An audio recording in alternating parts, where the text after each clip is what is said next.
BRICS summit के बाद जो कि ब्राज़ील में हम लोगों को नज़र आया है और वहाँ पर बहुत कह लें कि तगड़े किस्म के रिमार्क्स हमें पीएम मोदी की तरफ से नज़र आए, स्पेशली पहलगाम अटैक को लेकर जो कि 22 अप्रैल को हुआ था, जिसमें उन्होंने बात की कि जो पहलगाम में अटैक हुआ है वो ना सिर्फ भारत में हुआ है बल्कि पूरी इंसानियत पर ये अटैक हुआ है और इसको कंडेम किया गया है ब्रिक्स के अंदर। और स्पेशली अगर देखा जाए तो ब्रिक्स के बाद ब्राज़ील के कैपिटल ब्रासिलिया के अंदर अब कह लें कि उन्होंने अपने कदम रखे हैं और वहाँ पर कह लें कि एक मिलिट्री शानदार परेड के साथ इनका स्वागत किया गया है और इनको वार्म वेलकम किया गया है, जहाँ पर इनका जो नेशनल एंथम है वो चलाया गया है, इनका फ्लैग लहराया गया। और स्पेशली अगर हम लोग बात करें तो शिव तांडव वहाँ पर परफॉर्म किया गया। ये एक ऐसा कह लें कि संस्कृत का हाइम है जो कि इनके लॉर्ड शिवा को रिप्रेजेंट करता है।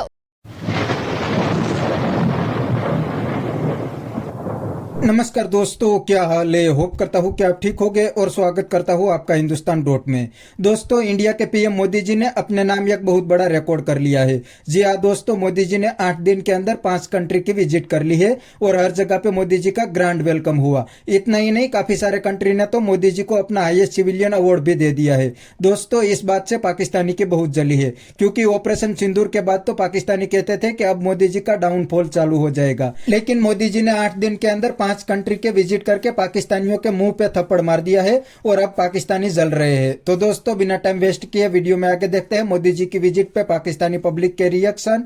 अगर आप नहीं है तो पहले चैनल को सब्सक्राइब कर लीजिए और वीडियो को अंत तक देखें। सर, क्या कहना चाहते हैं कि जब से नरेंद्र मोदी 5 नेशन टूर पर गए हैं कुछ ना कुछ नया देखने को मिला है, स्पेशली अगर बिजनेस डेवलपमेंट की बात करें, अर्जेंटीना से लिथियम के बिजनेस करने वाले हैं वो लोग। अब ब्राज़ील के अंदर कह लें कि इन्होंने अपना जो समिट है 2025 का मल्टीलैटरल रिलेशंस डेवलप करने के लिए, स्ट्रेंथन करने के लिए ये समिट रखवाया गया। फिर उसके बाद अगर अब हम लोग बात करें ब्रासिलिया की, तो यहाँ पर भी आप देखें कि बहुत ग्रेट वार्म वेलकम मिला है। तो ब्राज़ील के साथ जो एक इंडिया का ताल्लुक नज़र आ रहा है वो बहुत ग्रेट नज़र आ रहा है और बहुत कह लें कि एक शानदार किस्म का नज़र आ रहा है। इसके बाद नगीनी का विजिट करने वाले हैं, तो क्या सिचुएशन नज़र आ रही हैं आपको कि इतना विजिट, इतना कुछ अपने जो कल्चर रूट्स हैं उसको मजबूत करना दूसरे मुल्कों में जाकर?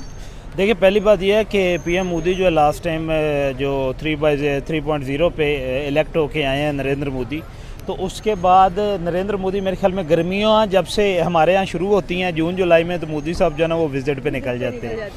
अब भी जून जुलाई का ये जो 2 महीने थे ये उनके विज़िट के थे और इसमें देखें ब्रिक्स उन्होंने अटेंड की है, SCO जो है वो इंडिया ने अटेंड की है, अब 5 नेशन टूर पे वो थे।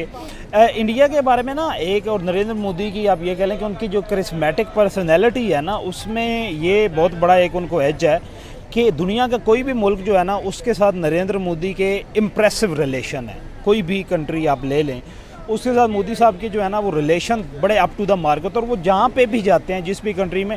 अब उन्होंने रिसेंटली 30 ईयर्स बाद उन्होंने विज़िट किया था, उसका क्या नाम है कंट्री का, सर 57 ईयर्स बाद अर्जेंटीना का विजिट किया। मतलब फिर अर्जेंटीना में 57 ईयर्स आप ये कह लें कि जवाहरलाल नेहरू के बाद जो है वो उन्होंने विज़िट किया था, नहीं बल्कि उसके बाद लाल बहादुर शास्त्री, हाँ लाल बहादुर शास्त्री ने लास्ट टाइम विज़िट किया था और फिर वो कर रहे हैं आप विज़िट।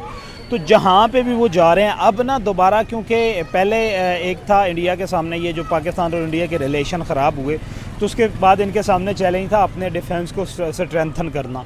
उस पर उन्होंने S-400 को अपडेट किया, रशिया के साथ उसकी डील की उन्होंने, जहाँ पे पहले उनके पास 4 सिस्टम थे, उन्होंने 8 की डील कर ली है, जिसमें 2 उनको जनवरी में मिलने जा रहे हैं, 2 बाद में मिलेंगे। बॉर्डर को मजबूत करने के बाद उन्होंने कहा कि अब हम नेशंस के साथ टाई अप करते हैं, वो नेशंस जो कि आप ये कह लें कि जिन्हें लोग कंसीडर तो नहीं करते, लेकिन आप ये कह लें कि इंडिया जो कि एशियन टाइगर बनने जा रहा है, आप ये कह लें कि 3rd इकोनॉमिक पावर बनने जा रहा है दुनिया की, तो उसके लिए तो ये सारे कंट्रीज जो होते हैं जिसने भी इकोनॉमी या इकोनॉमिकली मूव करनी होती है तो उसे तमाम ममालिक के साथ बना के रखनी पड़ती है।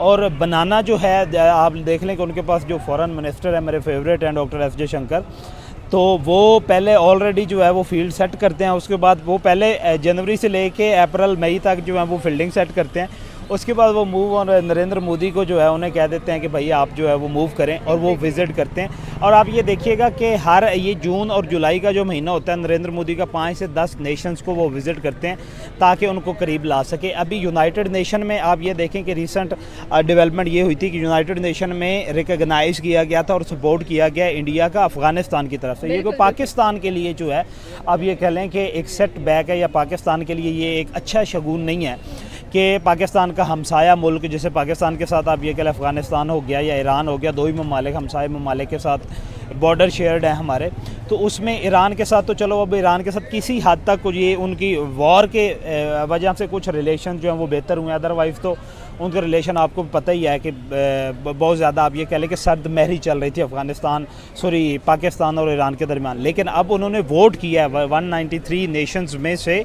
इंडिया ने उनके आप ये कह लें कि वोट किया है, पक्ष में वोट दिए हैं इंडियंस। बाद में आप ये कह लें कि इनका जो इकोनॉमिक स्टेटस है उसको बहाल किया जाए, इनके यहाँ डेवलपमेंट जो है उसको, और ये जो आप ये जो बैन था यूएस की तरफ से या दूसरे कंट्रीज़ की तरफ से। यहाँ पर अगर देखा जाए तो अभी ब्रिक्स समिट के अंदर नरेंद्र मोदी ने कहा कि पाकिस्तान पर सैंक्शंस इम्पोज करने चाहिए, और दूसरी तरफ अफगानिस्तान के ऊपर से सैंक्शंस हटा रहे हैं।